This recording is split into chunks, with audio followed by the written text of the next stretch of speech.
Hi friends, welcome to my channel. അപ്പോൾ ഇന്ന് ദാബ സ്റ്റൈലിൽ ഒരു ദാൽ കറിയാണ് തയ്യാറാക്കാൻ പോകുന്നത്. അപ്പോൾ ആദ്യമായിട്ടാണ് ഈ ചാനൽ കാണുന്നതെങ്കിൽ എൻ്റെ ചാനലൊന്ന് സബ്സ്ക്രൈബ് ചെയ്തേക്കണം. അതുപോലെ വീഡിയോ ഇഷ്ടപ്പെട്ടിട്ടുണ്ടെങ്കിൽ ഒന്ന് ലൈക്ക് ചെയ്യാനും മറക്കല്ലേ. അപ്പോൾ ഇതെങ്ങനെയാണ് തയ്യാറാക്കുന്നതെന്ന് നമുക്ക് നോക്കാം. നല്ല കുറുകിയ ചാറോട് കൂടിയിട്ടുള്ള ദാൽ കറിയാണ്. ഞാനിവിടെ സാമ്പാർ പരിപ്പും നമ്മൾ സാധാരണ പരിപ്പ് കറിയൊക്കെ ഉണ്ടാക്കുമ്പോൾ ഉപയോഗിക്കുന്ന പരിപ്പും കൂടിയാണ് എടുത്തിരിക്കുന്നത്. ഇത് രണ്ടും കൂടി മിക്സ് ചെയ്തിട്ടാണ് ഈ പരിപ്പ് കറി തയ്യാറാക്കുന്നത്. അപ്പോൾ ഇതൊന്ന് കഴുകിയെടുത്തതിന് ശേഷം ഇതൊരു കുക്കറിലേക്ക് ഇട്ട് കൊടുക്കുന്നുണ്ട്. അതുപോലെ തന്നെ ഇത് വേകുന്നതിന് ആവശ്യത്തിനുള്ള വെള്ളം കൂടി ഒഴിച്ചു കൊടുക്കുക. പിന്നീട് ഇതിലേക്ക് ആവശ്യത്തിനുള്ള ഉപ്പും 1/2 സ്പൂൺ മഞ്ഞൾപ്പൊടിയും കൂടി ചേർത്ത് കൊടുത്തതിന് ശേഷം ഇതൊന്ന് അടച്ചു വെച്ച് നമുക്ക് നന്നായിട്ടൊന്ന് വേവിച്ചെടുക്കണം. 4 വിസിലടിച്ചപ്പോഴേക്കും ഞാൻ തീ ഓഫ് ചെയ്ത് കൊടുത്തിട്ടുണ്ടായിരുന്നു.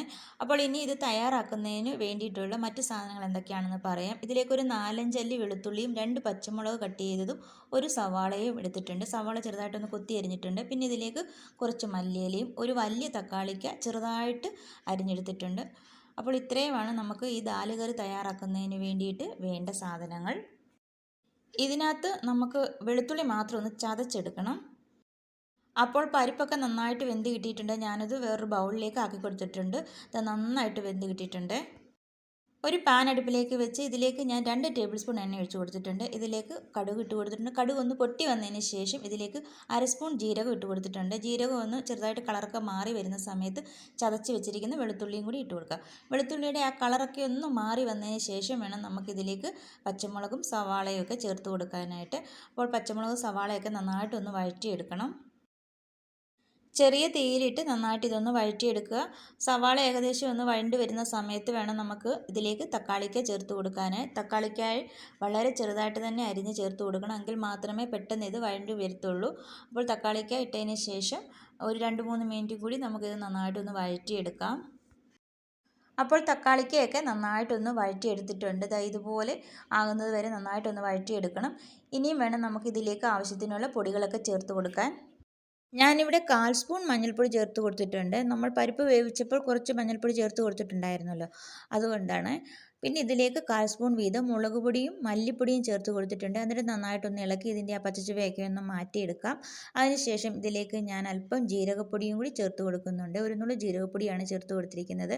അതിലേക്ക് വീണ്ടും ഒരല്പം കായപ്പൊടി 1/4 സ്പൂൺ കായപ്പൊടിയും കൂടി ചേർത്ത് കൊടുത്ത് നന്നായിട്ടൊന്ന് ഇളക്കിയെടുക്കുക. അതിനുശേഷം നമ്മൾ നേരത്തെ വേവിച്ച് വെച്ചിരിക്കുന്ന പരിപ്പും കൂടി ചേർത്ത് കൊടുക്കുക. എന്നിട്ട് നന്നായിട്ടൊന്ന് ഇളക്കിയെടുക്കുക.